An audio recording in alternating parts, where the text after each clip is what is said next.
গণতন্ত্রের সৌন্দর্যের জন্যে এটা আমাদের দায়িত্ব হিসেবে আমরা এটাকে নিয়েছি। আমরা মনে করি যে সর্বক্ষেত্রে রাজনীতি স্বচ্ছ হওয়া উচিত, প্রতিদ্বন্দ্বিতামূলক হওয়া উচিত। তাহলে গণতন্ত্রের গতি এবং তার সুস্বাস্থ্য ফিরে আসবে।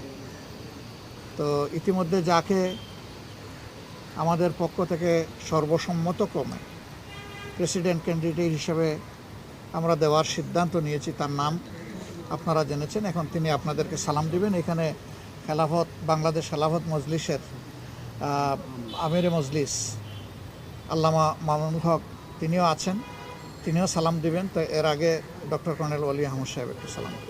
আসসালামু আলাইকুম রহমতুল্লাহ বরকাতু। সম্মানিত বিরোধী দলীয় নেতা, 11 দলীয় ঐক্যজোটের সম্মানিত নেতৃবৃন্দ, বিশেষ করে এনসিপির সভাপতি এবং বিরোধী দলীয় চিফ হুইপ, তিনি আপনাদের সম্মুখে কথা বলেছেন। আমি 11 দলের সকলের প্রতি কৃতজ্ঞ, বাংলাদেশের জনগণের প্রতি কৃতজ্ঞ।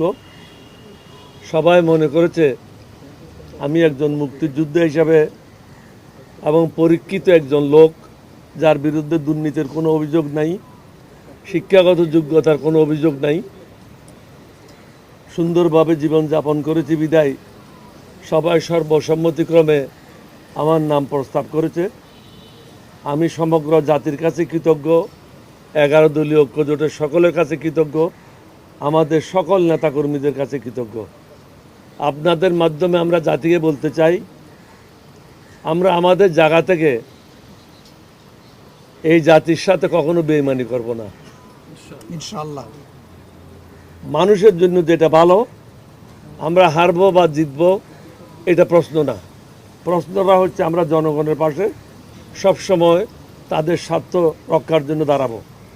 আজকেও সেটাই মন মানসিকতা নিয়ে আমরা সবাই একসাথে হয়েছি এবং সর্বসম্মতিক্রমে ওনারা আমার নাম প্রস্তাব করেছে। সমগ্র জাতিকে ধন্যবাদ জানাই। আসসালামু আলাইকুম ওয়া রাহমাতুল্লাহি ওয়া বারাকাতুহু।